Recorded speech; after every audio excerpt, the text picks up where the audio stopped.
हाय, मी कविता ready. Kavita's किचनमध्ये तुमचं स्वागत आहे. आज मी फर्स्ट टाईम पहिला व्हिडिओ माझा टाकणार आहे, ते पण रेसिपीचा. आज मी बनवणार आहे अंड्याचा पातळ रस्सा.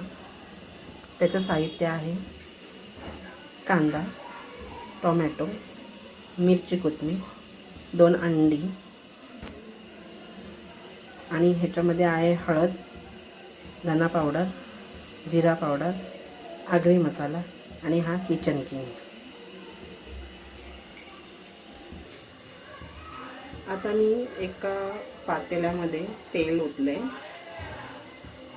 थोडंसं गरम झालं ना की त्यामध्ये कांदा टाकायचा.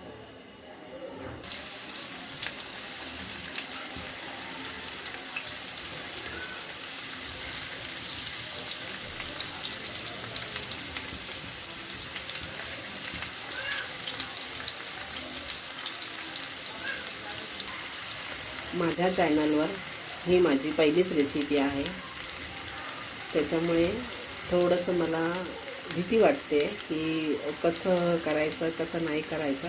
तरी पण मी ट्राय करण्याचा प्रयत्न करत आहे, तर मला तुमची साथ हवी आहे. आता ह्याच्यामध्ये टोमॅटो टाकायचा आहे.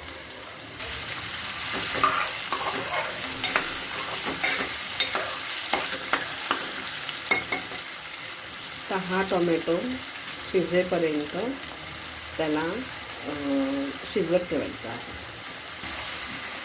आता ह्यामध्ये थोडं मीठ टाकायचं, जेणेकरून टोमॅटो आणि कांदा लवकर शिजतो.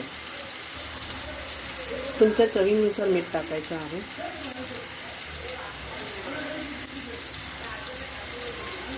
तुम्हाला किती हवं आहे तेवढं मीठ टाकायचं. आता त्यामध्ये मसाले टाकायचे आहेत, जे मी तुम्हाला सांगितलेले हे.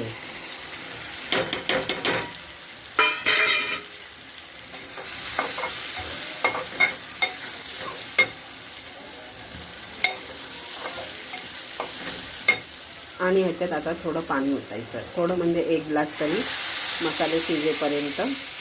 आणि मग त्यामध्ये आपल्याला एक उकळ आली की त्यामध्ये आपल्याला अंड फोडून टाकायचं आहे. फोडून टाकायचं आहे, त्याला हलवायचं नाही. फोडून टाकलं, त्याला हलवलं की ते पसरतं, म्हणून त्याला हलवायचं नाही. तुम्हाला मी दाखवेनच पुढे. हे बघा, अशी उकळ येऊन द्यायची आहे आणि मग ह्यामध्ये अंडे फोडून टाकायचे आहे.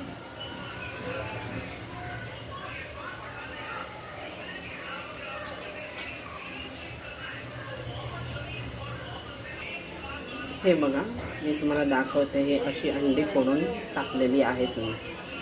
ॲक्च्युली काय होतं आहे, माझा एका हातात माझा मोबाईल आहे आणि दुसऱ्या 2 हाताशिवाय अंडं फोडता येत नाही मला, म्हणून मग ते पॉज करून मी तो अंडे फोडून मग तुम्हाला दाखवला आहे. तर प्लीज मला सपोर्ट करा. हे आता एक उकळ आली की अशी उकळ येऊन तो पाणी जरा कमी होणार आणि मग जेवढं अंडं असणार तेवढंच पाणी ठेवायचं, रस्सा ठेवायचा, जेणेकरून तो एकदम पातळ पण नाही लागणार आणि एकदम सुकं पण नाही. थोडंसं अंड्या एवढंच पाणी रस्सा ठेवायचा.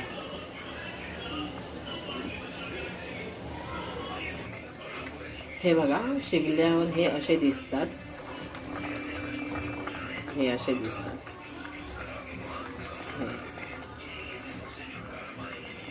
आता हे जे पाणी आहे ना, ते आटवायचं आहे आपल्याला.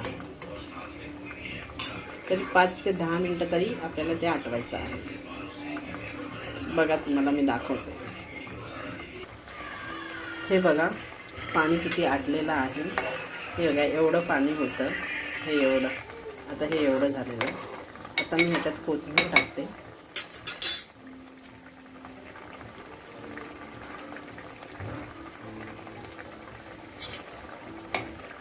आता ह्याला आणखी 5 मिनटं शिजवणार आणि मग बंद करणार.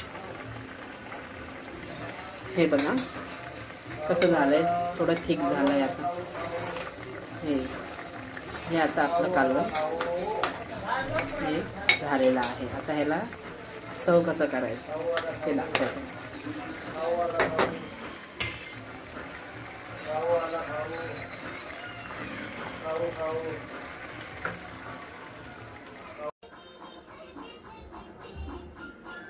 सर्व केल्यावर हे असं दिसतं बघा.